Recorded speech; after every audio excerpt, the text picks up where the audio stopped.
The Sony Spider-Man universe is one of the most frustrating failed franchise attempts of the last 10 years. Although they found financial success with the character of Venom, every other Spider-Man villain-led movie they tried to launch were absolute duds. Probably the most infamous of the bunch was 2022's Morbius, which went on to spawn endless memes, all of which were way more entertaining than the movie itself. So today, I want to take another look at Morbius, to explore the history behind the film, follow the fallout which came after it failed, and offer up some of my personal thoughts on the project.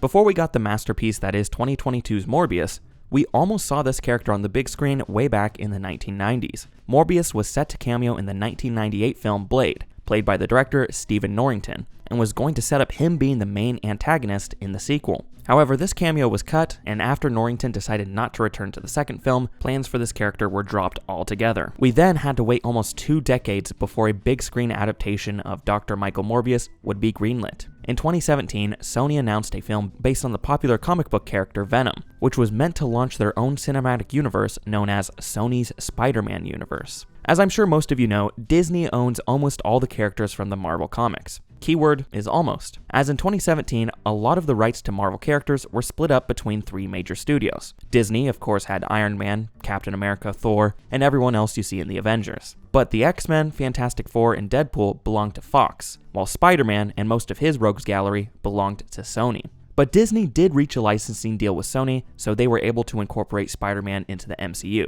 And then Disney bought Fox in 2019, and it all gets really complicated. To make a long story short, Sony owned a bunch of random Marvel Spider-Man villains, and they were desperate to have an MCU of their own, so they attempted to launch a Spider-Man film franchise, really without Spider-Man. Between 2016 and 2018, Sony pushed a bunch of Spider-Man villain-focused films into development, such as Night Watch, Jackpot, and Morbius. However, Sony was waiting to greenlight many of these until they saw how Venom performed at the box office. The screenwriting duo of Burke Sharpless and Matt Sazama were hired to pen the script, who you may know from Gods of Egypt, Dracula Untold, and 2017's Power Rangers. As for the lead role of Dr. Michael Morbius, alleged cult leader and sexual predator Jared Leto secured the role. Alleged. As for the director, both Anton Fuqua and F. Gary Gray were offered the job, but both turned it down. The honor ended up in the hands of Daniel Espinosa, who had just finished making the film Life for Sony Pictures. After Venom hit theaters in 2018 and grossed $800 million, Sony got the confidence to finally give Morbius the green light,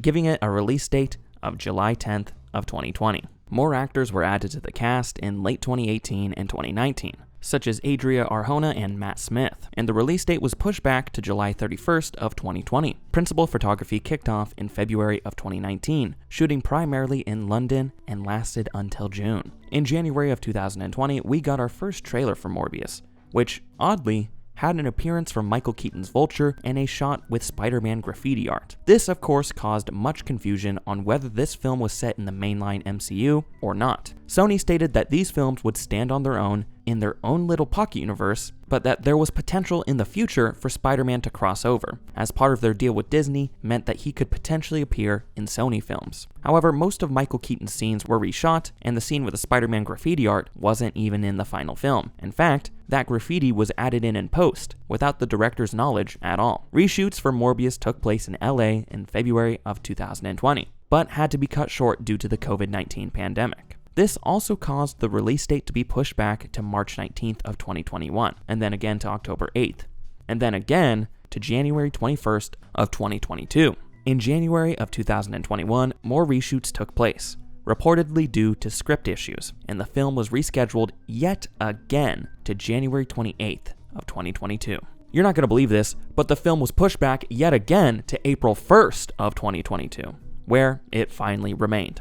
Morbius had an opening weekend gross of $39 million, coming in at number 1 in the box office. However, the following week it would plummet to $10 million and second in the box office, having a 73% drop-off. This was historic, as it marked the second worst drop-off of all time for a superhero movie, only beaten out by the masterpiece of 1997's Steel. This was also the worst drop-off for any tentpole superhero movie. Domestically, it went on to make $73 million, and overseas, it raked in $93 million for a total worldwide gross of $167 million.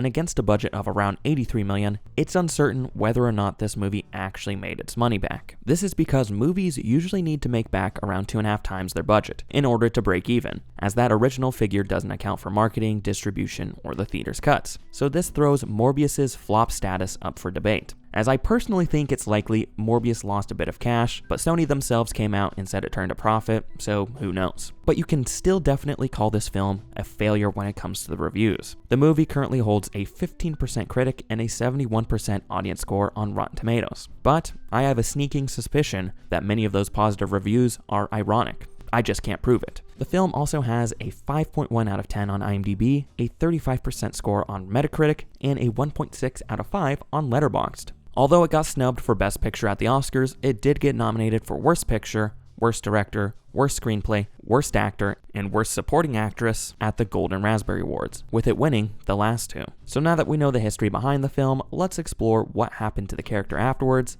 the memes, and why it failed. Following the disappointing box office and poor reviews for the film, Morbius spawned a lot of different memes online, with people ironically praising it as a masterpiece and saying that it was the first film to gross a more $1 billion. It also gave birth to the iconic catchphrase, "It's Morbin time," which isn't actually said in the film unfortunately, but there's a fair amount of great edits out there. It's Morbin time. Possibly one of the funniest outcomes of these memes is when an actor from the movie, Tyrese Gibson, shared a fake quote from Martin Scorsese praising the film, but he soon deleted it after he realized it wasn't genuine. Due to the popularity of these memes, Sony decided to re-release the film in June of 2022, far after the movie had already hit video on demand. It would appear that Sony was unaware that the internet trend was not due to legitimate popular admiration, and was instead making fun of it. So Morbius went on to bomb a second time at the box office, only grossing around $300,000 from 1,000 theaters. After the failed relaunch, Sony pulled the movie from theaters after only a couple days. But the jokes weren't over yet, as this led to a Change.org petition for Sony to send the film to theaters for a third time, stating that we were all busy that weekend. But the question of whether we are actually going to see Morbius in the future is uncertain. In January of 2021, Leto said that there was potential for a crossover with Mahershala Ali's Blade in the future. Producers Kevin Feige and Amy Pascal would also share a similar interest in this crossover happening. At the time of these interviews, Mahershala Ali was cast as Blade in the MCU, but a Blade film has been in development hell ever since. So I think it's unlikely we will ever see these versions of Blade and Morbius together on the big screen anytime soon. Tom Holland also shared interest in his Spider-Man fighting Morbius in the future, while Leto shared interest in Morbius teaming up with Tom Hardy's Venom as well. But when Sony announced their slate of films at the 2022 CinemaCon, a Morbius team-up or sequel was not on the menu. I mean, they even announced an El Muerto movie with Bad Bunny, but there was no Morbius, which led many to believe we might not see this character again on the big screen. As for Sony's Spider-Man universe as a whole, it was on dire straits. It took 2 years after Morbius for another SSU film to hit theaters, that being 2024's Madam Web, which bombed big time both critically and commercially. Meanwhile, the only successful Sony Spider-Man character, Venom, had his third and final film in 2024 as well. Venom: The Last Dance only grossed $478 million, which is still a lot, but it was far from the $856 million that the first film made. The SSU was quickly losing favor in the court of public opinion, and after films like Madam Web and Morbius failed to catch on and Venom was all wrapped up, they desperately needed a win. And 2024's Kraven the Hunter was their last chance to correct a ship that was quickly going off course. Kraven the Hunter was the biggest bomb of the whole SSU, only scrapping together $62 million against a $120 million budget. Not only did this film kill the entire Sony Spider-Man universe, but it also killed any chance of a Morbius sequel. So it seems like us Morb heads are out of luck. Or are we?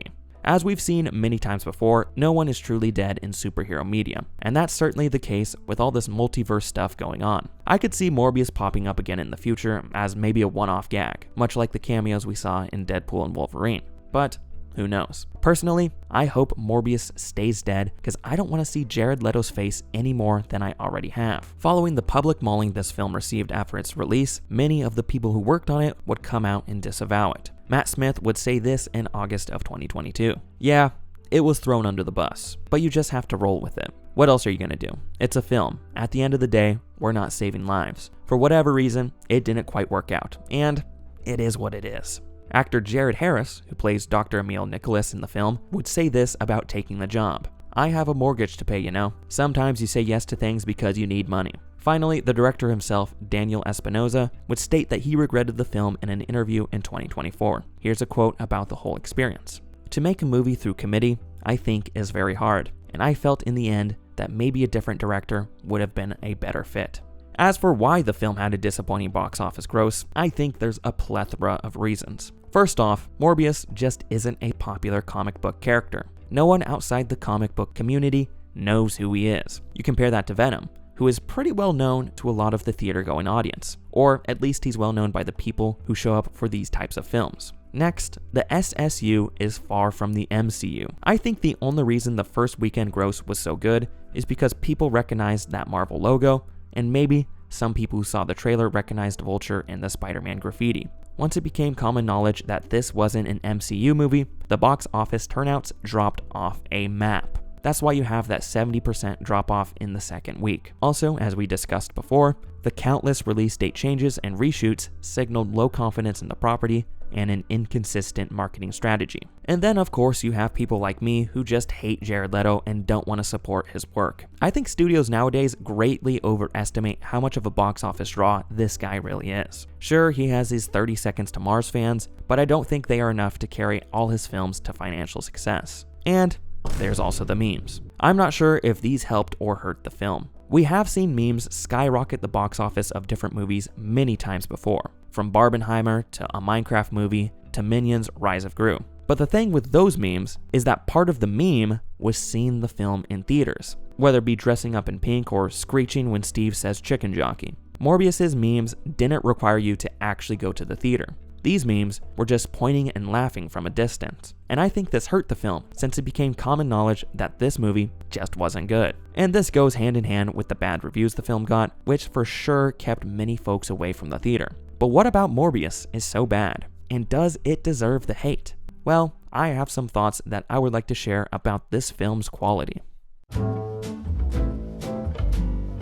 But first, a quick recap of the plot, which means spoilers for Morbius ahead, if anyone cares. The movie follows Dr. Michael Morbius, a man who has been plagued with a rare blood disease since childhood, who in an attempt to cure himself, splices human blood with vampire bat blood. This cures him, but it comes at a ghastly cost, as it turns him into, yeah, you guessed it, a vampire. His childhood friend, Milo, who also has the same disease, wants some of this cure, but Morbius tells him no. So Milo, of course, steals some. Milo then becomes super evil and starts killing people, and Morbius has to stop him, and rada, you can guess the rest. Morbius certainly isn't the worst comic book movie of all time, and it isn't even the worst comic book movie in the Sony Spider-Man universe, as I think that honor goes to Madam Web. But being better than Madam Web is hardly a compliment at all. I mean, the bar is literally in hell. First off, my sworn enemy, Jared Leto, is in the lead role. Not only do I think Jared Leto is a horrible person, but he's also a subpar actor who is really bad in this film. He is such a boring protagonist, and Leto is doing absolutely nothing interesting with this role that could have had potential. Jared Leto, being the serious method actor that he is, committed to capturing Morbius's limping state and used crutches even off camera. This was super inconvenient to the entire production, as he would reportedly take 45-minute treks to the bathroom. The crew ended up pushing him around in a wheelchair as a loophole to get around these delays. Here's a funny quote from Espinosa about this process that I wanted to include. I think what Jared believes, is that somehow the pain of those movements, even when he was playing normal Michael Morbius, he needed. Because he's been having this pain his whole life, even though, as he's alive and strong, it has to be different. Hey man,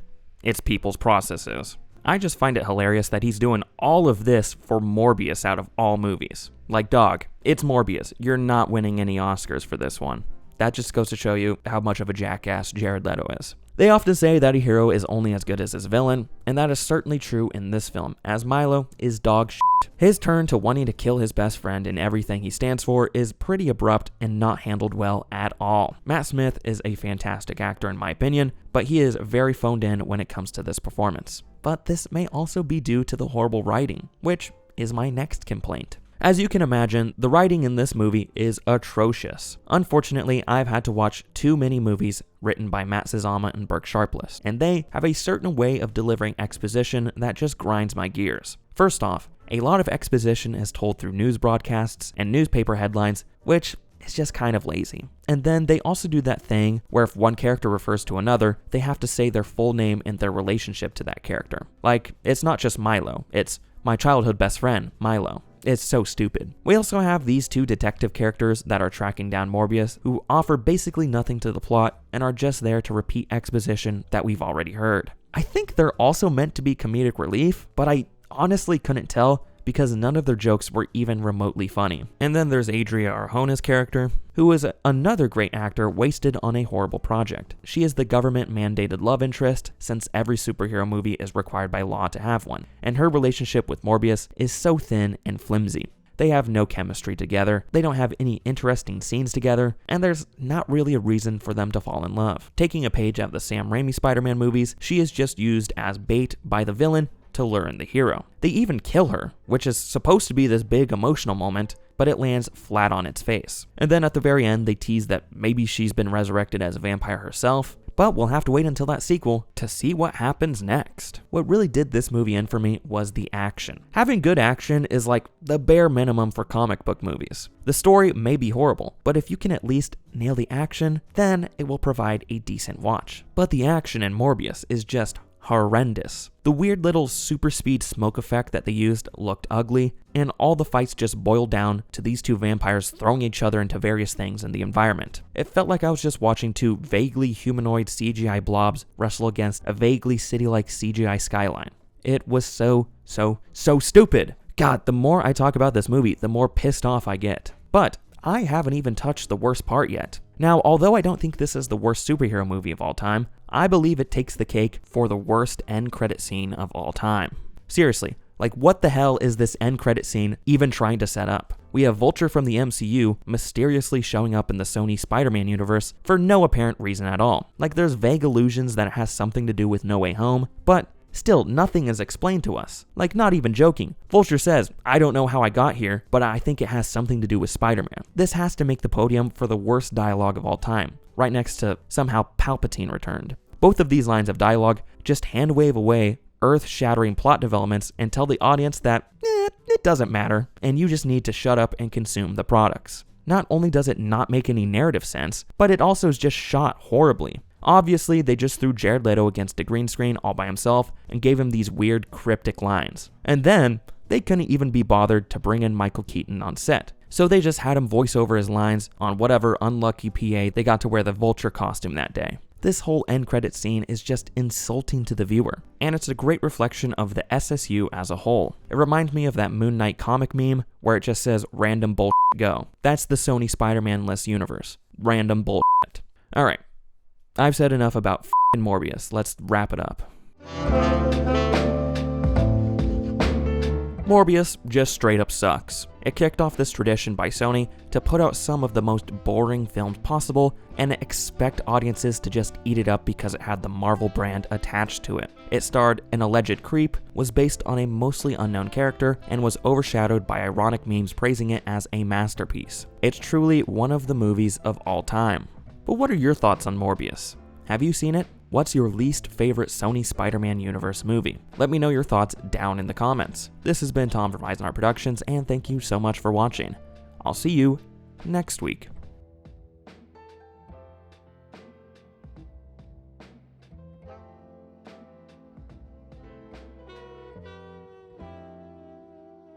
And here's a clue for next week's video. Squeak, squeak! But a mouse?